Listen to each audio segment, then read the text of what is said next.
उस दिन मैंने ऐसा क्यों किया, ये मैं खुद भी नहीं जानती। अपनी अलमारी के सामने मैं काफ़ी देर तक झिझकती रही और फिर बिना कुछ सोचे समझे, बिना अंतर्वस्त्र पहने ही मैंने अपने कपड़े पहन लिए।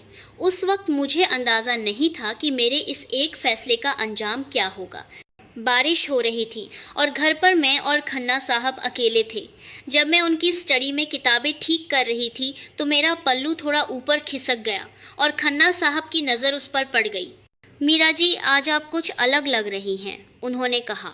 जब आप इतनी करीब होती हैं तो खुद पर काबू रखना मुश्किल हो जाता है। उनका पहला चुंबन बहुत धीरे से हुआ था। नहीं, मैंने कहा, मैं भी यही चाहती थी। स्टडी के सोफे पर हम दोनों एक दूसरे के करीब आ गए। क्या हम बस ऐसे ही रह सकते हैं, उन्होंने पूछा। हाँ, मैंने जवाब दिया, बस धीरे धीरे। बाहर बारिश की तेज आवाज़ थी और उस शांत दोपहर में हम दोनों के लिए एक खास वक्त की शुरुआत हो चुकी थी। नमस्ते, मेरा नाम मीरा शर्मा है। मैं अब 53 साल की हो गई हूँ और आज मैंने हिम्मत जुटाई है ताकि मैं आपको अपनी कहानी सुना सकूं। जब मैं आज पीछे मुड़कर देखती हूँ तो लगता है कि मेरी ज़िंदगी किसी फिल्मी कहानी से कम नहीं रही। मेरे पिता देसाई ग्रुप के चेयरमैन थे, जो देश की एक बहुत बड़ी कंपनी हुआ करती थी। मेरा बचपन हर तरह की सहूलियत में बीता। मैंने देश के सबसे अच्छे स्कूलों में पढ़ाई की और विदेश से भी पढ़कर आई। लेकिन जब मैं 25 साल की थी तब एक ही रात में मेरे पिता की कंपनी दिवालिया हो गई। आर्थिक मंदी की एक ऐसी लहर आई जिसमें हमारा सब कुछ तबाह हो गया। उस दिन के बाद मेरी ज़िंदगी पूरी तरह से बदल गई। मैंने जल्दबाजी में शादी कर ली, लेकिन मेरे पति भी बिजनेस में नाकाम रहे और उनका किसी और के साथ चक्कर भी था, इसलिए हमारा तलाक हो गया। आज मैं अपनी 21 साल की बेटी के साथ अकेले रहती हूँ। हमारी ज़िंदगी बहुत मुश्किलों से गुजर रही है। यह पिछले साल सर्दियों की बात है। मैं पूरी तरह से बेबस महसूस कर रही थी। मेरी बेटी की कॉलेज की फ़ीस 2 महीने से बकाया थी और हमारे पास घर का किराया देने के भी पैसे नहीं थे। मेरे पास आखिरी चीज़ जो बची थी वह मेरी माँ का सोने का कंगन था, जिसे मैंने गिरवी रख दिया, लेकिन उससे भी कुछ 1000 रुपये ही मिले। जब मैंने अपना बैंक अकाउंट चेक किया तो उसमें 10,000 रुपये से भी कम थे। तभी मैंने इंटरनेट पर एक विज्ञापन देखा। खन्ना इंडस्ट्रीज़ के चेयरमैन श्री राजीव खन्ना के घर के लिए हाउसकीपर की ज़रूरत। सैलरी 20,000 रुपये महीना। शुरुआत में मैं बहुत झिझकी। एक वक्त था जब मैं ऐसे ही आलीशान घर में रहती थी और आज मुझे उसी तरह के घर में नौकरानी का काम करना पड़ रहा था। यह सोचकर मेरा दिल दुख रहा था। लेकिन जब मैंने अपनी बेटी के बारे में सोचा तो मैंने अपने स्वाभिमान को परे रखने का फैसला किया। मैंने हिम्मत जुटाई और इंटरव्यू के लिए जाने का फैसला किया। वह घर साउथ दिल्ली के एक पॉश इलाके में था। मैं बड़े से गेट के सामने खड़ी होकर काफ़ी देर तक सोचती रही। वह घर बिल्कुल वैसा ही था जैसा हमारा पुराना घर हुआ करता था। मुझे अचानक याद आया कि कैसे 20 साल की उम्र में मैं ऐसे ही घर में बड़ी बड़ी पार्टियां दिया करती थी। यह सोचकर मुझे अपनी किस्मत पर रोना आ रहा था कि आज मैं ऐसे घर में नौकरी करने आई हूँ। कांपते हुए हाथों से मैंने इंटरकॉम का बटन दबाया। नमस्ते, मैं मीरा शर्मा हूँ। मैं हाउसकीपर के इंटरव्यू के लिए आई हूँ। जल्द ही एक भारी आवाज़ सुनाई दी। जी, अंदर आ जाइए, दरवाज़ा खुला है। बगीचे से होते हुए जब मैं मुख्य दरवाजे तक पहुंची तो मैंने देखा कि घर को बहुत ही सादगी और खूबसूरती से सजाया गया था। यह दिखावटी नहीं था, बल्कि इसमें एक शाही एहसास था। जैसे ही मैंने दरवाज़ा खोला, 60 साल के करीब के एक सज्जन ने मेरा स्वागत किया। उन्हें देखकर मुझे बहुत अच्छा लगा। वह दयालु और सम्मानित लग रहे थे। नमस्ते, मैं राजीव खन्ना हूँ। उस पल मेरा दिल जोर से धड़क उठा। उनका चेहरा मुझे कुछ जाना पहचाना सा लगा। ड्राइंग रूम में बैठकर हमारा एक छोटा सा इंटरव्यू हुआ। क्या आपके पास हाउसकीपिंग का कोई अनुभव है? उन्होंने पूछा। मैं घबरा गई। मैंने तो कभी ऐसा काम किया ही नहीं था, लेकिन उस वक्त मेरे पास झूठ बोलने के अलावा कोई चारा नहीं था। जी, मैंने कुछ सालों तक एक प्राइवेट घर में काम किया है। मैं खाना बनाना, सफाई और कपड़े धोना सब कर सकती हूँ। सच तो यह था कि मैंने खाना बनाना अपनी 10 साल की शादीशुदा ज़िंदगी में सीखा था और सफाई करना अकेले रहते हुए मजबूरी में। लेकिन उस वक्त मेरे पास कोई और विकल्प नहीं था। खन्ना साहब ने मुझे ध्यान से देखा और कहा, आप दूसरों से काफ़ी अलग लग रही हैं। आप में एक अलग ही शालीनता है। उनकी यह बात सुनकर मैं और भी घबरा गई। मुझे लगा कि शायद उन्होंने मेरा झूठ पकड़ लिया है। ठीक है, आप कल से काम शुरू कर सकती हैं। उन्होंने कहा, सैलरी 20,000 रुपये होगी और वीकेंड पर छुट्टी। मुझे बहुत राहत मिली। इस तरह मैं चेयरमैन राजीव खन्ना के घर की हाउसकीपर बन गई। घर लौटते समय मैंने अपनी बेटी को फ़ोन किया। जब मैंने उसे बताया कि मुझे नौकरी मिल गई है तो वह बहुत खुश हुई। मुझे काम करते हुए लगभग 1 महीना हो गया था। मेरी दिनचर्या सुबह 6 बजे से शुरू होकर रात 9 बजे तक चलती थी। शुरुआत में यह बहुत मुश्किल था। मैंने अपनी पूरी ज़िंदगी में कभी ऐसा काम नहीं किया था। मेरे हाथ खुरदुरे हो गए थे और कमर में दर्द रहने लगा। थी था, लेकिन खन्ना साहब की ज़िंदगी को करीब से देखकर मुझे बहुत हैरानी हुई। वह वैसे बिल्कुल नहीं थे जैसे मैंने अमीर लोगों के बारे में सोच रखा था। वह हर सुबह ठीक 6:30 बजे उठते, थोड़ी एक्सरसाइज करते और फिर ध्यान से अखबार पढ़ते। उनका नाश्ता भी बहुत साधारण होता था, बस एक पराठा और दही। इतने सफल इंसान होकर भी आप इतनी सादगी से रहते हैं, मैंने एक दिन कहा। जब भी मैं उनकी स्टडी साफ करती, मैं हैरान रह जाती। वहाँ कोई महंगी कलाकृतियाँ या सजावटी सामान नहीं था, बल्कि मैनेजमेंट और साहित्य की किताबों से अलमारियाँ भरी हुई थी। किताबों के नाम देखकर लगता था कि वह बहुत पढ़ते हैं। मुझे एहसास हुआ कि यह इंसान अपनी काबिलियत के दम पर सफल हुआ है। मुझे लगता था कि खन्ना साहब भी मुझ पर ध्यान दे रहे हैं। उनके चेहरे पर अक्सर यह भाव होता था कि मैं दूसरी हाउसकीपर से अलग हूँ। एक दिन मुझसे एक गलती हो गई। मैं मेहमानों के लिए चाय के कप साफ कर रही थी कि मेरे मुंह से अचानक निकल गया, यह कप तो इंग्लैंड के वेजवुड ब्रांड का है। इसका पैटर्न कितना खूबसूरत है।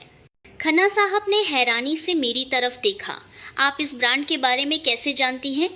मैं घबरा गई और तुरंत बहाना बनाया। मैंने एक बार टीवी पर देखा था। लेकिन उनके चेहरे पर शक के भाव देखकर मुझे लगा कि मैंने बहुत बड़ी गलती कर दी है। उसके बाद से मैं और भी सावधान रहने की कोशिश करने लगी। लेकिन अजीब बात यह थी कि मैं खन्ना साहब के बारे में सोचने लगी थी। पहले वह सिर्फ मेरे मालिक थे, लेकिन धीरे धीरे एक इंसान के तौर पर मेरी उनमें दिलचस्पी बढ़ने लगी। उनका मेहनती और विनम्र स्वभाव मुझे बहुत अच्छा लगता था और मुझे हमेशा एक अजीब सा अपनापन महसूस होता था, जैसे मैं उन्हें पहले से जानती हूँ। पतझड़ का मौसम आया और खन्ना साहब को जुकाम हो गया। उस दिन वह ऑफिस से जल्दी घर आ गए और सोफे पर लेटकर खांस रहे थे। उनका चेहरा लाल हो गया था और उन्हें बुखार भी लग रहा था। उन्हें इस हाल में देखकर मुझे बहुत बुरा लगा। साहब, आप ठीक तो हैं? मैंने पूछा। आपको डॉक्टर के पास जाना चाहिए। खन्ना साहब ने हाथ हिलाकर कहा, मैं ठीक हूँ, बस मामूली जुकाम है। लेकिन मैं उन्हें ऐसे नहीं छोड़ सकती थी। मैं पास की दुकान से बुखार की दवा ले आई और किचन में जाकर उनके लिए खिचड़ी बनाने लगी। मैंने बिल्कुल वैसे ही खिचड़ी बनाई जैसे मेरी माँ बचपन में मेरे बीमार होने पर बनाती थी। दाल और चावल को अच्छे से पकाकर ऊपर से थोड़ा घी और जीरे का तड़का लगाकर मैंने बहुत समय बाद खिचड़ी बनाई थी। लेकिन माँ का सिखाया हुआ तरीका मैं भूली नहीं थी। मैं एक कटोरे में खिचड़ी लेकर खन्ना साहब के पास गई। यह खाकर देखिए, जुकाम में यह बहुत फ़ायदा करती है। खन्ना साहब ने एक चम्मच खाया और हैरान रह गए। यह स्वाद बहुत सालों बाद चखा है। मेरी माँ बिल्कुल ऐसी ही खिचड़ी बनाती थी। ये कहते कहते उनकी आंखें नम हो गई। आपने इतनी स्वादिष्ट खिचड़ी कैसे बनाई? मेरा दिल भी भर आया। यह मेरी माँ ने सिखाया था। वह कहती थी कि बीमारी में इससे अच्छी कोई चीज़ नहीं होती। सच तो ये है कि मेरी माँ देसाई ग्रुप के चेयरमैन की पत्नी होने के बावजूद खुद खाना बनाती थी और बहुत देखभाल करने वाली थी। मुझे याद है जब भी मैं बीमार पड़ती थी, वह मेरे लिए बड़े प्यार से खिचड़ी बनाती थी। खन्ना साहब ने पूरी खिचड़ी खत्म करने के बाद कहा, आपका बहुत बहुत शुक्रिया। मुझे याद नहीं कि आखिरी बार किसी ने इतने प्यार से मेरी देखभाल कब की थी। उस दिन के बाद से मैंने खन्ना साहब पर और ज़्यादा ध्यान देना शुरू कर दिया। वह हर रात देर तक अपनी स्टडी में काम करते थे, जिसे देखकर मुझे दुख होता। इसलिए मैं अक्सर देर रात उनके लिए गर्म चाय बनाकर ले जाती। इतनी देर तक काम करना आपकी सेहत के लिए अच्छा नहीं है, मैं कहती। खन्ना साहब भी धीरे धीरे मुझसे खुलने लगे थे। जब आप इतना ध्यान रखती हैं तो बहुत अच्छा लगता है, वह कहते। कभी कभी वह अपनी निजी बातें भी बताते। मेरी पत्नी के जाने के बाद से यह घर बहुत सूना हो गया है। मुझे भी खन्ना साहब की बातों में एक अकेलापन महसूस होता। वह एक सफल इंसान थे, लेकिन अकेले रहते हुए वह मुझे अपनी तरह ही लगते थे। एक रात खन्ना साहब अपनी स्टडी में अकेले शराब पी रहे थे। वह आमतौर पर शराब नहीं पीते थे, लेकिन उस दिन वह कुछ उदास लग रहे थे। मैं उनके लिए एक कप गर्म चाय बनाकर ले गई। साहब, चाय पी लीजिए, खाली पेट शराब पीना ठीक नहीं है। खन्ना साहब ने मेरी तरफ देखा और एक गहरी सांस ली। शुक्रिया, आज बस कुछ पुरानी बातें याद आ रही हैं। फिर उन्होंने धीरे से कहना शुरू किया। 28 साल पहले मेरे साथ एक बहुत बड़ी घटना हुई थी। मेरा दिल धड़कने लगा, लेकिन मैं चुपचाप सुनती रही। जिस कंपनी में मैं काम करता था वह अचानक दिवालिया हो गई। उन्होंने कहा, उसके मालिक बहुत अच्छे इंसान थे। खन्ना साहब की आवाज़ धीमी हो गई। वह बहुत ही सम्मानित व्यक्ति थे। वह अपने कर्मचारियों को अपने परिवार की तरह मानते थे और मुझ जैसे गरीब घर के लड़के के साथ भी कभी भेदभाव नहीं किया। मेरी आंखों में आंसू आने लगे। जब कंपनी दिवालिया हुई तो वह बहुत टूट गए थे। मुझे आज भी याद है कि कैसे वह हर कर्मचारी से माफ़ी मांग रहे थे। खन्ना साहब कुछ देर रुके और फिर कहा, मैं आज जो कुछ भी हूँ उन्हीं की वजह से हूँ, इसलिए कभी कभी मैं उन्हें याद कर लेता हूँ। मैंने भी धीरे से कहा, मेरा भी एक बहुत अच्छा वक्त हुआ करता था। खन्ना साहब ने सिर उठाकर मेरी तरफ देखा। कैसा वक्त? आज मैं भले ही मुश्किल में हूँ, मैंने कहा, लेकिन एक वक्त था जब मैं बहुत खुश थी। मैं इससे ज़्यादा कुछ नहीं कह सकती थी, लेकिन मैं चाहती थी कि वह मेरी भावनाओं को थोड़ा समझे। जिंदगी सच में बहुत अजीब है, मैंने कहा। कभी अच्छे दिन होते हैं तो कभी बुरे। खन्ना साहब ने सिर हिलाकर कहा, हाँ, मैं भी अक्सर यही सोचता हूँ। उस रात हमने 1 घंटे से भी ज़्यादा बात की। हमने एक दूसरे को अपने अतीत के बारे में खुलकर तो नहीं बताया, लेकिन हमने अपने दिलों की गहरी बातें साझा की। वह समय मेरे लिए बहुत कीमती था। बहुत समय बाद मुझे लगा कि मैंने किसी से दिल से बात की है। कुछ महीने बीत गए और मेरे अंदर अजीब सी भावनाएं पैदा होने लगी। जब भी मैं खन्ना साहब को देखती, मेरा दिल ज़ोर ज़ोर से धड़कने लगता। पहले मुझे लगा कि यह सिर्फ एक मालिक के प्रति सम्मान है, लेकिन धीरे धीरे मुझे एहसास हुआ कि यह कुछ और है। जब खन्ना साहब मुस्कुराते तो मेरा दिल भी खुश हो जाता। जब मैं उन्हें थका हुआ देखती तो मुझे दुख होता। यह किसी बॉस के लिए महसूस होने वाली भावना नहीं थी। यह गलत है। मैं खुद से कहती, मैं एक नौकरानी हूँ और वह मेरे मालिक हैं। मैं हर रात इन्हीं ख्यालों में खोई रहती। हमारी उम्र में लगभग 10 साल का फ़र्क था और हमारा सामाजिक स्तर भी ज़मीन आसमान का था। लेकिन मुझे लगने लगा कि खन्ना साहब का मेरे प्रति व्यवहार भी बदल रहा है। वह पहले से ज़्यादा मुझसे बात करने लगे थे और मेरे बनाए खाने की बहुत तारीफ़ करते थे। आज रात का खाना बहुत स्वादिष्ट था। वह कहते, मीरा जी, आप सच में बहुत अच्छा खाना बनाती हैं। जब भी वह ऐसा कहते, मेरा चेहरा लाल हो जाता। यह सिर्फ एक तारीफ़ होती थी, लेकिन मुझे ऐसा लगता था जैसे किसी प्रेमी ने मुझसे प्यार का इजहार किया हो। एक दिन खन्ना साहब ने मुझसे यह भी कहा, मीरा जी, आप सच में दूसरों से बहुत अलग हैं। आप में शालीनता है और तहजीब भी है। उस वक्त मैं बहुत घबरा गई। क्या वह भी मेरे लिए कुछ महसूस करते हैं? लेकिन मैं अपनी भावनाओं को जाहिर नहीं कर सकती थी। अगर उन्होंने मना कर दिया तो मेरी नौकरी भी जा सकती थी। इसलिए मैं और भी सावधानी से व्यवहार करने की कोशिश करती, लेकिन अपने दिल की भावनाओं को छुपाना मुश्किल होता जा रहा था। जब भी मैं खन्ना साहब को देखती, मेरा दिल धड़कने लगता और सिर्फ उनकी आवाज़ सुनकर ही मुझे खुशी मिलती। मुझे खुद पर गुस्सा आता था, लेकिन मैं मजबूर थी। उस दिन मैंने ऐसा क्यों किया, यह मैं आज भी नहीं जानती। वह एक सामान्य सुबह थी, लेकिन मेरे दिल में एक अजीब सी बेचैनी थी। मैं अपनी अलमारी के सामने काफ़ी देर तक झिझकती रही और फिर बिना अंतर्वस्त्र पहने ही मैंने अपने कपड़े पहन लिए। उस वक्त मुझे अंदाज़ा नहीं था कि मेरे इस फैसले का अंजाम क्या होगा। पूरे दिन बारिश होती रही और घर पर मैं और खन्ना साहब अकेले थे। जब मैंने कहा कि मैं स्टडी की सफाई करने जा रही हूँ तो उन्होंने अपनी किताब बंद करके मेरी ओर देखा और धीरे से मुस्कुराए। ठीक है, मैं भी मदद करता हूँ। उनकी बात पर मैंने मुस्कुराकर सिर हिला दिया और हम दोनों साथ में किताबें ठीक करने लगे। जब मैं ऊपर की शेल्फ से एक किताब निकालने के लिए उठी तो मेरा शरीर थोड़ा ऊपर उठा और मेरा पल्लू हल्का सा खिसक गया। पीछे से आते हुए खन्ना साहब का हाथ उस पल मेरी जांघ से छू गया और फिर सब कुछ रुक गया। एक छोटी सी सांस की आवाज़। मुझे यकीन हो गया कि उन्होंने कुछ ऐसा महसूस कर लिया है जिसकी उन्हें उम्मीद नहीं थी। कुछ पल की खामोशी के बाद खन्ना साहब ने धीरे से कहा, मीरा जी, आज आप कुछ अलग लग रही हैं। जब आप इतनी करीब होती हैं तो खुद पर काबू रखना मुश्किल हो जाता है। मैंने कोई जवाब नहीं दिया, लेकिन मेरा पूरा शरीर उनकी बात से सहमत था। उनके हाथ ने धीरे से मेरी कमर को पकड़ा और उन्होंने भारी आवाज़ में कहा, मैं कुछ सोच नहीं पा रहा हूँ, मेरे लिए यह बहुत मुश्किल हो रहा है। उसी पल उनके होंठ मेरे गालों को धीरे से छू गए। एक छोटी लेकिन गहरी सांस ने हमारे दिलों को छुआ और हम कुछ पल उस चुंबन में खोए रहे। फिर जैसे उन्हें होश आया हो, उन्होंने अपना चेहरा हटा लिया और धीरे से कहा, माफ़ कीजिए, मैंने अपनी हद पार कर दी। वह नजरें चुराकर पीछे हटने की कोशिश कर रहे थे, लेकिन उसी पल मैंने उनका हाथ पकड़ लिया। नहीं, मैंने कहा, मैं भी यही चाहती थी। खन्ना साहब की आंखें थोड़ी कांप उठीं। उनकी नज़रों में मुझे सालों का दबा हुआ अकेलापन और एक तड़प दिखाई दी।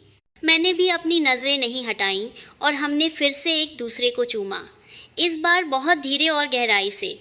स्टडी के सोफे पर बैठकर हम एक दूसरे को देखते हुए धीरे धीरे करीब आए। क्या हम बस ऐसे ही रह सकते हैं? उन्होंने पूछा।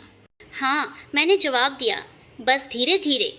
उस पल शब्दों से पहले हमारे दिलों ने एक दूसरे को समझ लिया था। दुनिया का सारा शोर बारिश की आवाज़ में दब गया था और उस कमरे में सिर्फ हमारा गर्मजोशी भरा समय मौजूद था। घर लौटते समय मैं लगातार उसी पल के बारे में सोच रही थी। यह खुशी मैंने बहुत समय बाद महसूस की थी, लेकिन साथ ही मेरे दिल में एक बेचैनी भी थी। उस घटना के लगभग एक हफ्ते बाद हमारे रिश्ते में एक अजीब सा बदलाव आ गया। बाहर से हम अब भी मालिक और नौकरानी ही थे, लेकिन जब भी हमारी नज़रें मिलती हमें वह रात याद आ जाती। मुझे लगता था कि खन्ना साहब भी ऐसा ही महसूस कर रहे हैं। एक शाम खन्ना साहब ऑफिस से जल्दी घर आ गए। आज आप जल्दी आ गए, मैंने कहा। खन्ना साहब ने मेरी तरफ देखते हुए धीरे से कहा, मैं आपसे बात करना चाहता था। हम ड्राइंग रूम में बैठकर बात करने लगे, लेकिन अजीब बात यह थी कि खन्ना साहब मुझे लगातार घूर रहे थे। मीरा जी, उन्होंने पूछा, क्या हम पहले कहीं मिले हैं? यह सवाल सुनकर मेरा दिल बैठ गया। नहीं तो, ऐसा क्यों पूछ रहे हैं? लेकिन खन्ना साहब की नज़रें अब भी मुझ पर टिकी हुई थीं, जैसे वह मुझे पहचानने की कोशिश कर रहे हों। मुझे हमेशा ऐसा लगता है कि मैंने आपको कहीं देखा है, उन्होंने कहा, खासकर जब आप मुस्कुराती हैं। मैं घबरा गई और नज़रें चुराते हुए बात को टाल दिया। अरे, ऐसा तो अक्सर होता है। दुनिया में एक जैसे दिखने वाले बहुत लोग हैं। लेकिन उस दिन के बाद खन्ना साहब की नज़रों में एक अजीब सा शक दिखाई देने लगा, जैसे वह कुछ और जानने की कोशिश कर रहे हों। उनकी बातों में सवाल गहरे होते जा रहे थे। सच तो यह है कि मुझे भी कुछ अजीब लग रहा था। खन्ना साहब के बात करने का तरीका, उनके रुकने का अंदाज और कभी-कभी सोचते हुए आंखें बंद करने की आदत, सब कुछ मुझे जाना पहचाना लग रहा था, लेकिन मुझे यकीन नहीं था। मैं खुद को समझा रही थी कि शायद मैं उन्हें किसी और के साथ कंफ्यूज कर रही हूँ। लेकिन एक दिन खन्ना साहब ने यूं ही एक बात कही जो मेरे दिमाग में अटक गई। देसाई ग्रुप के चेयरमैन बहुत ही शानदार इंसान थे, उन्होंने कहा। उस पल मेरा दिल हल्का सा कांप गया। यह मेरे पिता की कंपनी का नाम था। मैं यह तय नहीं कर पा रही थी कि उन्होंने यह बात सिर्फ शिष्टाचार में कही थी या उन्हें सच में वह समय याद था। उस दिन के बाद मेरे दिमाग में एक ही सवाल घूमता रहा, क्या यह वही शांत और मेहनती इंसान हैं जो मेरे पिता की कंपनी में काम करते थे? लेकिन मैं खुद से यह बात नहीं कह सकती थी। मुझे डर था कि अगर मैंने अपनी पहचान बता दी तो हमारा यह नाजुक रिश्ता टूट जाएगा। इस तरह हम दोनों एक दूसरे में कुछ जाना पहचाना महसूस करते हुए भी बिना यकीन के एक अजीब सी दूरी बनाए हुए थे। हमारी भावनाएं गहरी हो रही थी, लेकिन उनके नीचे कुछ अनकही बातें दबी हुई थी। एक रात खन्ना साहब ने मुझसे कहा, मीरा जी, आप में कुछ खास है, आप दूसरों से बिल्कुल अलग हैं। उनकी यह बात सुनकर मेरी सांस रुक गई। उनकी आवाज़ में सच्चाई थी और उनकी नज़रों में एक अजीब सी कशिश थी। मैं भी ऐसा ही महसूस करती थी, लेकिन मैं अभी यह बात नहीं कह सकती थी। मुझे लगा कि अगर मैंने कुछ कहा तो शायद सब कुछ बदल जाएगा, लेकिन यह मौका उम्मीद से जल्दी आ गया। यह घटना एक शनिवार की दोपहर को हुई। खन्ना साहब अपने कॉलेज के दोस्तों से मिलने वाले थे। मैं हमेशा की तरह घर की सफाई कर रही थी। तभी खन्ना साहब तेजी से अंदर आए। उनका चेहरा बहुत गंभीर था। मीरा जी, क्या मैं आपसे कुछ मिनट बात कर सकता हूँ? उनके चेहरे को देखकर लग रहा था कि कोई ज़रूरी बात है। मैं चिंता के साथ उनके पीछे ड्राइंग रूम में गई। खन्ना साहब सोफे पर बैठ गए, लेकिन काफ़ी देर तक कुछ बोल नहीं पाए। फिर उन्होंने धीरे से कहना शुरू किया, आज मैं अपने एक कॉलेज के दोस्त से मिला जो एक स्टॉक ब्रोकिंग फर्म में काम करता है। मुझे न जाने क्यों एक अनहोनी का एहसास हुआ। खन्ना साहब की आवाज़ में पहले जैसी शांति नहीं थी, बल्कि एक घबराहट थी। उसने बताया कि देसाई ग्रुप के चेयरमैन की बेटी आजकल बहुत मुश्किल में जी रही है। ये सुनते ही मेरे पैरों तले ज़मीन खिसक गई। मुझे लगा कि अब सच सामने आने का वक्त आ गया है। तो मैंने सोचा कि मैं आपसे पूछ लूं। उन्होंने कहा, मीरा जी, आपके पिताजी का शुभ नाम क्या था? खन्ना साहब ने सीधे मेरी आंखों में देखते हुए पूछा। उनकी नज़रों से मुझे पता चल गया कि वह सब कुछ जान चुके हैं। मैं काफ़ी देर तक कुछ बोल नहीं पाई। अब मैं न तो कुछ छुपा सकती थी और न ही झूठ बोल सकती थी। तो आप मुझे पहचान गए? मैंने कांपती हुई आवाज़ में कहा। खन्ना साहब ने एक गहरी सांस ली। हाँ, मुझे शुरू से ही लग रहा था कि मैंने आपको कहीं देखा है। फिर वह कुछ देर रुके और सोचने लगे। मुझे समझ नहीं आ रहा था कि मैं क्या कहूँ, इसलिए मैं चुपचाप इंतज़ार करती रही। 28 साल पहले जब मैं आपके पिता की कंपनी में काम करता था, तब आप बहुत छोटी थीं। खन्ना साहब की आवाज़ में कई भावनाएं मिली हुई थीं, अफसोस, हैरानी और शायद थोड़ी माफ़ी भी। मुझे लगा कि अब छुपाने के लिए कुछ नहीं बचा है, इसलिए मैंने सच बता दिया। हाँ, मैं देसाई ग्रुप के चेयरमैन की बेटी मीरा शर्मा हूँ और आप वही राजीव खन्ना हैं जो मेरे पिता की कंपनी में काम करते थे, है ना? खन्ना साहब ने धीरे से सिर हिलाया। हाँ, मैंने कभी सपने में भी नहीं सोचा था कि ऐसा कुछ होगा। उस पल हम दोनों के बीच एक अजीब सी खामोशी छा गई। अतीत में जो मालिक और कर्मचारी का रिश्ता था, वह आज पूरी तरह से उलट चुका था। यह हकीकत बहुत ही अजीब थी। सच जानने के बाद हम काफ़ी देर तक कुछ बोल नहीं पाए। 28 सालों ने जो यह स्थिति पैदा की थी, वह बहुत ही जटिल और मुश्किल थी। खन्ना साहब ने पहले बोलना शुरू किया। मीरा जी, नहीं मीरा, आपने बहुत कुछ सहा होगा। उनकी यह बात सुनकर मेरी आंखों से आंसू बहने लगे। पिछले 28 सालों में मैंने अकेले जो भी दर्द सहा था, वह सब एक साथ याद आ गया। शुरुआत में मैं मर जाना चाहती थी, मैंने कहा। एक ही रात में मेरा सब कुछ खत्म हो गया था। मैंने उन्हें वह सब कुछ बताना शुरू कर दिया जो मैंने अब तक छुपा रखा था। पिता की कंपनी के दिवालिया होने के बाद मैं कैसे जी, मेरी शादी और तलाक और अब तक की मुश्किल भरी जिंदगी। खन्ना साहब मेरी बातें सुनते हुए सिर हिलाते रहे। कभी कभी उनके चेहरे पर अफसोस का भाव आता और उनकी आंखें भी नम हो जाती। मुझे याद है कि आपके पिताजी उस वक्त कितने परेशान थे। खन्ना साहब ने अतीत को याद करते हुए कहा। वह हर कर्मचारी से माफ़ी मांग रहे थे। वह बहुत ही सम्मानित इंसान थे।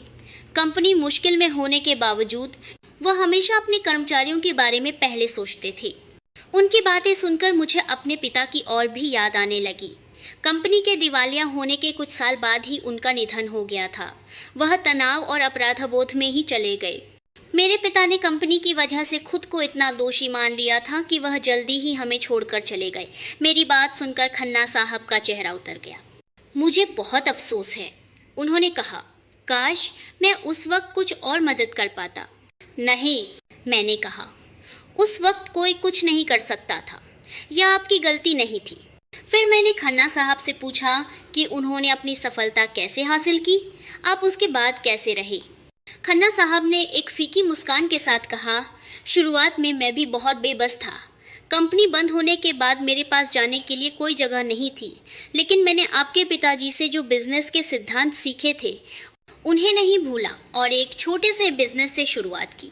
खन्ना साहब ने भी अपने पिछले 28 सालों की कहानी सुनाई, कैसे उन्होंने एक छोटी सी कंपनी से शुरुआत करके आज की खन्ना इंडस्ट्रीज बनाई। लेकिन मैंने कभी नहीं सोचा था कि हम इस तरह दोबारा मिलेंगे, खन्ना साहब ने मेरी तरफ देखते हुए कहा। और यह तो बिल्कुल नहीं सोचा था कि मुझे आपसे ऐसी भावनाएं महसूस होंगी। उनकी यह बात सुनकर मेरा दिल भी भर आया। सच जानने के बाद मेरी भावनाएं और भी जटिल हो गई थीं। जो इंसान कभी मेरे पिता का कर्मचारी था, आज मैं उससे प्यार करने लगी थी। इससे बड़ी विडंबना और क्या हो सकती थी। लेकिन साथ ही मुझे यह किसी किस्मत के खेल जैसा भी लगा। 28 साल बाद इस तरह मिलना और एक दूसरे को बिना जाने प्यार करने लगना। साहब, अब हमें क्या करना चाहिए? मैंने धीरे से पूछा। खन्ना साहब भी गहरी सोच में डूब गए। मुझे नहीं पता, ऐसी स्थिति का सामना मैंने पहले कभी नहीं किया है। सच जानने के बाद कुछ दिन बहुत अजीब गुजरे। हम दोनों को समझ नहीं आ रहा था कि एक दूसरे से कैसे बात करें। खन्ना साहब मेरे साथ और भी सावधानी से पेश आने लगे। शायद वह पुराने मालिक कर्मचारी के रिश्ते को याद कर रहे थे। मीरा, मुझे साहब मत कहो, हम पहले जैसे ही। लेकिन मैं ऐसा नहीं कर सकती थी। नहीं, अभी आप मेरे मालिक हैं, यही सही है। ऐसी बातें करते हुए हम और भी उलझते जा रहे थे। अतीत, वर्तमान और एक दूसरे के लिए हमारी भावनाएं, सब कुछ बहुत जटिल हो गया था। एक रात मैं अपने कमरे में अकेले सोच रही थी, मैं यह क्या कर रही हूँ? मैं अपने पिता के कर्मचारी से प्यार कर रही हूँ। लेकिन मेरा दिल ये मानने को तैयार नहीं था। जब मैंने खन्ना साहब को पहली बार देखा था, तब जो अपनापन और खिंचाव महसूस हुआ था, वह सच्चा था। खन्ना साहब भी बहुत परेशान लग रहे थे। एक दिन उन्होंने मुझसे कहा, मीरा, मैं बहुत उलझन में हूँ। मैंने कभी नहीं सोचा था कि मैं अपने उस बॉस की बेटी से प्यार करने लगूंगा, जिनका मैं इतना सम्मान करता था। उनका यह कबूलनामा सुनकर मेरा दिल और भी उलझ गया। यह सुनकर खुशी हुई कि वह मुझसे प्यार करते हैं, लेकिन साथ ही एक अपराध बोध भी महसूस हुआ। आप भी परेशान हैं, है ना? मैंने पूछा। मेरी वजह से? नहीं, परेशान नहीं हूँ, खन्ना साहब ने एक उदास मुस्कान के साथ कहा। बस ये स्थिति बहुत अजीब है। 28 साल पहले मैं आपको सम्मान से देखता था, और आज क्या? मैंने पूछा। अतीत तो अतीत है, उससे क्या फ़र्क पड़ता है? मैंने खन्ना साहब को अपने दिल की सच्ची बात बताई। मैं आज के राजीव खन्ना से प्यार करती हूँ। आपका अतीत का ओहदा मेरे लिए मायने नहीं रखता। लेकिन हकीकत इतनी आसान नहीं थी। अगर आसपास के लोगों को पता चलता तो क्या होता? खासकर अगर खन्ना साहब के बच्चों को पता चलता तो वे क्या सोचते? यह चिंता हमें लगातार परेशान कर रही थी। इसी बीच एक और बड़ी समस्या खड़ी हो गई। खन्ना साहब के बड़े बेटे को संयोग से मेरी असली पहचान पता चल गई। यह घटना एक रविवार को हुई। खन्ना साहब के बड़े बेटे रोहन अचानक घर आ गए। मैं हमेशा की तरह सफाई कर रही थी, तभी रोहन ने मुझे ध्यान से देखा। पापा, आपकी यह हाउसकीपर, इनका नाम क्या बताया था? खन्ना साहब ने जवाब दिया, मीरा शर्मा। क्यों, क्या हुआ? तभी रोहन का चेहरा अचानक बदल गया। यह कहीं देसाई ग्रुप के चेयरमैन की बेटी तो नहीं है? यह सुनते ही मेरा दिमाग सुन्न हो गया। खन्ना साहब भी हैरान होकर मुझे और रोहन को बारी बारी से देखने लगे। पापा, क्या यह सच है? क्या यह देसाई ग्रुप के चेयरमैन की बेटी है? रोहन की आवाज़ ऊंची हो गई। मुझे समझ नहीं आया कि मैं क्या जवाब दूं, इसीलिए मैंने बस सिर हिला दिया। पापा, यह सब क्या है? रोहन ने अविश्वसनीय नज़रों से कहा। आपने एक बर्बाद हुए अमीर खानदान की बेटी को नौकरानी के तौर पर रखा है। और फिर उसने और भी चौंकाने वाली बात कही, कहीं आपका इनके साथ कोई चक्कर तो नहीं है? खन्ना साहब घबराकर बोले, रोहन, इस तरह बात नहीं करते। मीरा वो इंसान है जिनके साथ मैं एक हाटे हूँ।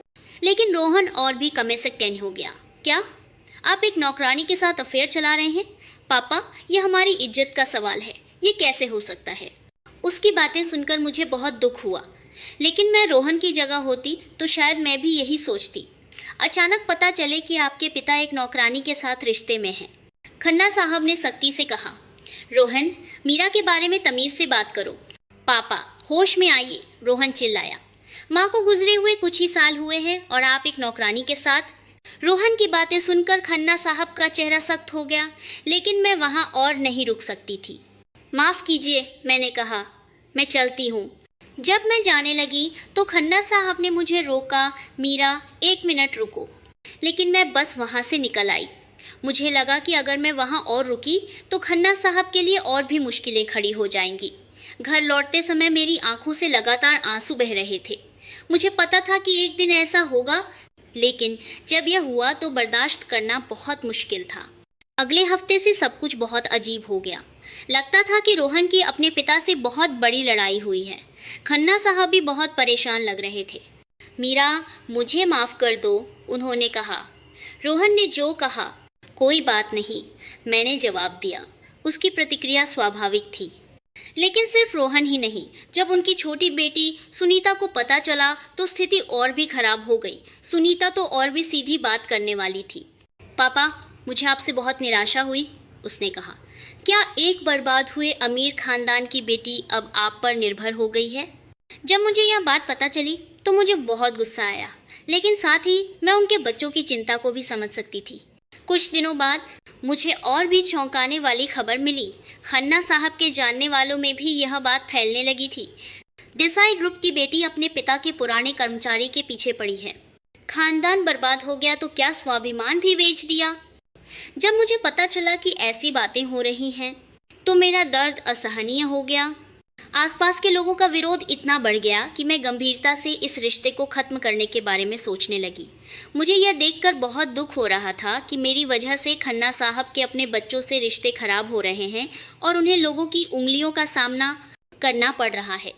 एक दिन मैंने धीरे से खन्ना साहब से कहा, साहब, मुझे लगता है कि मेरा यहाँ से चले जाना ही बेहतर होगा। खन्ना साहब हैरान होकर मेरी तरफ देखने लगे। अचानक तुम ऐसी बातें क्यों कर रही हो? आप मेरी वजह से बहुत परेशान हो रहे हैं। मैंने अपने दिल में दबी हुई सारी बातें कह दी। आपके बच्चों से भी आपके रिश्ते खराब हो रहे हैं। मैं नहीं चाहती कि मेरे जैसे इंसान की वजह से आपकी ज़िंदगी में कोई उथल पुथल हो। खन्ना साहब ने मेरा हाथ पकड़कर कहा, ऐसी बातें मत सोचो, ये सब मैं संभाल लूँगा। लेकिन मैंने अपना मन बना लिया था। नहीं, हमें हकीकत को देखना होगा। हम दोनों की दुनिया बहुत अलग है। शायद यह प्यार शुरू से ही नामुमकिन था। मेरी बातें सुनकर खन्ना साहब का चेहरा उदास हो गया, लेकिन मैंने फैसला कर लिया था। अगले दिन से मैंने दूसरी नौकरी ढूंढनी शुरू कर दी। मैंने खन्ना साहब को अभी तक बताया नहीं था, लेकिन मैं मन ही मन उनसे अलग होने की तैयारी कर रही थी। लेकिन मुझे लगा कि खन्ना साहब भी कुछ ऐसा ही सोच रहे हैं। एक दिन उन्होंने मुझसे कहा, मीरा, अगर तुम्हें कोई बेहतर इंसान मिले तो तुम उसे चुन लेना। उनकी यह बात सुनकर मेरा दिल दुख गया। आप अचानक ऐसी बातें क्यों कर रहे हैं? मैं तुम्हें अपनी वजह से परेशान होते हुए नहीं देख सकता, उन्होंने कहा। मुझे लगा कि खन्ना साहब भी मेरे लिए इस रिश्ते को छोड़ने की कोशिश कर रहे हैं, लेकिन क्या यह सच में हम दोनों के लिए सबसे अच्छा फैसला था? उस रात मैंने बहुत सोचा, क्या इस तरह हार मान लेना सही है? अगर यह सच्चा प्यार है तो क्या हमें इन मुश्किलों का सामना नहीं करना चाहिए? लेकिन हकीकत की दीवारें बहुत ऊंची लग रही थी। समाज की नजरें, बच्चों का विरोध और हमारे बीच का जटिल अतीत। कई दिनों तक सोचने के बाद मैंने आखिरकार एक फैसला कर लिया। मैं खन्ना साहब को आखिरी अलविदा कहकर वहां से चली जाऊंगी। मैं एक खत लिख रही थी जिसमें मैं नौकरी छोड़ने की बात कर रही थी। तभी अचानक खन्ना साहब ने मेरे कमरे का दरवाज़ा खटखटाया। मीरा, बाहर आओ, मुझे तुमसे बात करनी है। मैंने खत को दराज में रखा और बाहर आ गई। खन्ना साहब का चेहरा हमेशा से ज़्यादा दृढ़ लग रहा था। मीरा, मैंने फैसला कर लिया है, खन्ना साहब ने मेरा हाथ कसकर पकड़ते हुए कहा। लोग कुछ भी कहें, मेरे बच्चे कितना भी विरोध करें, मैं तुम्हें नहीं छोड़ सकता। उनकी यह बात सुनकर मेरी आंखों में आंसू आ गए। लेकिन साहब, हकीकत। क्या हकीकत? खन्ना साहब ने सीधे मेरी आंखों में देखते हुए कहा, अतीत का ओहदा क्या मायने रखता है? मेरे सामने जो इंसान है वह सिर्फ मीरा है। तुम्हारा अतीत कुछ भी रहा हो, आज तुम वह इंसान हो जिससे मैं प्यार करता हूँ। 28 साल पहले तुम चेयरमैन की बेटी थी और आज तुम मेरी हाउसकीपर हो सकती हो। उनकी आवाज़ में एक साथ छा दी। लेकिन यह सब मायने नहीं रखता। मायने ये रखता है कि हम एक दूसरे से प्यार करते हैं। हमारा ये एहसास सच्चा है। मैं भी अब खुद को रोक नहीं पाई। मैं भी आपको नहीं छोड़ सकती। शुरुआत में मैंने अतीत के बारे में बहुत सोचा, लेकिन अब मैं समझ गई हूँ। मैंने खन्ना साहब का हाथ कसकर पकड़ते हुए कहा, प्यार में कोई ओहदा नहीं होता। सबसे ज़रूरी चीज़ एक दूसरे के लिए हमारा दिल है। उस रात हमने बहुत देर तक बातें की, अतीत की दर्द भरी यादें, वर्तमान की मुश्किलें और भविष्य की उम्मीदें। क्या हम साथ रह पाएंगे? मैंने धीरे से पूछा। खन्ना साहब ने एक भरोसेमंद आवाज़ में जवाब दिया, बिल्कुल, वक्त लगेगा, लेकिन आसपास के लोग भी एक दिन समझ जाएंगे। सबसे ज़रूरी हम दोनों का दिल है। उस पल मैंने एक बहुत बड़ा फैसला किया। मैंने दूसरों की नज़रों की परवाह करने के बजाय अपने दिल की सुनने का फैसला किया। उस फैसले के बाद कुछ महीने बीत गए। शुरुआत में बहुत मुश्किलें आईं। खन्ना साहब के बच्चे अब भी विरोध कर रहे थे और जानने वालों की नज़रें भी अच्छी नहीं थी, लेकिन हम एक दूसरे पर भरोसा करके टिके रहे। खन्ना साहब ने अपने बच्चों से साफ साफ कह दिया, मीरा वह इंसान है जिसे मैंने चुना है। उसका अतीत कुछ भी रहा हो, आज वह इंसान है जिससे मैं प्यार करता हूँ। अगर तुम्हारी माँ जिंदा होती तो वह भी समझती। शुरुआत में बड़े बेटे रोहन ने बहुत विरोध किया, लेकिन समय के साथ वह धीरे धीरे समझने लगा, खासकर जब उसने देखा कि मैं खन्ना साहब से सच में प्यार करती हूँ। पापा सच में बहुत खुश दिखते हैं, रोहन ने एक दिन मुझसे कहा। माँ के जाने के बाद मैंने उन्हें कभी मुस्कुराते हुए नहीं देखा था, लेकिन आजकल उनका चेहरा बहुत खिला खिला रहता है। छोटी बेटी सुनीता भी बदल गई। पापा का ख्याल रखिएगा कहकर उसने मुझे स्वीकार करना शुरू कर दिया। आसपास के लोगों की नज़रें भी धीरे धीरे बदलने लगीं। शुरुआत में वे कानाफूसी करते थे, लेकिन जब उन्होंने देखा कि हम सच में एक दूसरे से प्यार करते हैं तो कई लोग हमें आशीर्वाद देने लगे। खासकर खन्ना साहब के पुराने सहकर्मियों ने हमारे रिश्ते का समर्थन किया। उन्होंने कहा, अतीत तो अतीत है, आज क्या है यह मायने रखता है। आखिरकार पिछले साल बसंत में हमने एक सादे समारोह में शादी कर ली। यह कोई भव्य शादी नहीं थी, लेकिन इसमें वे लोग शामिल थे जो हमें दिल से आशीर्वाद दे रहे थे। मेरी बेटी भी बहुत खुश थी। माँ, मैंने आपको इतना खुश पहले कभी नहीं देखा, उसने कहा। आज मैं खन्ना साहब नहीं, अब मेरे पति के साथ एक खुशहाल जिंदगी बिता रही हूँ। अतीत के जख्म पूरी तरह से भरे नहीं हैं, लेकिन हम एक दूसरे का साथ होने की वजह से सब कुछ सह सकते हैं। कभी कभी मेरे पति मुझसे कहते हैं, जब मैं तुमसे 28 साल पहले चेयरमैन की बेटी के रूप में मिला था, उससे कहीं ज्यादा खूबसूरत तुम आज लगती हो। मैं भी जवाब देती हूँ, अतीत की शान से कहीं ज्यादा कीमती आज की खुशी है। यह सच में एक अजीब किस्मत का खेल है। 28 साल पहले जो मालिक और कर्मचारी थे, आज भी एक बराबर के पति पत्नी हैं। जिंदगी सच में अप्रत्याशित है। जब मैं सबसे ज्यादा निराश थी, तब मुझे उम्मीद मिली। जो प्यार सबसे नामुमकिन लग रहा था, वह हकीकत बन गया। जो लोग आज ये कहानी सुन रहे हैं, उनमें से शायद कुछ लोग मुश्किल हालात में होंगे, शायद कुछ लोग मेरी तरह ही बेबस और निराश महसूस कर रहे होंगे, लेकिन हार मत मानिए। जिंदगी कभी भी एक नया मौका दे सकती है, बस उस मौके को पकड़ने की हिम्मत होनी चाहिए। मैं सच में बहुत भाग्यशाली थी। मुझे अपनी दूसरी जिंदगी में सच्चा प्यार मिला। मुझे यकीन है कि आपको भी ऐसा मौका ज़रूर मिलेगा। तब तक उम्मीद मत छोड़िए और खुद से प्यार करना मत भूलिए। मेरी कहानी यहीं ख़त्म होती है। सुनने के लिए आपका बहुत बहुत धन्यवाद। आप सब खुश रहें।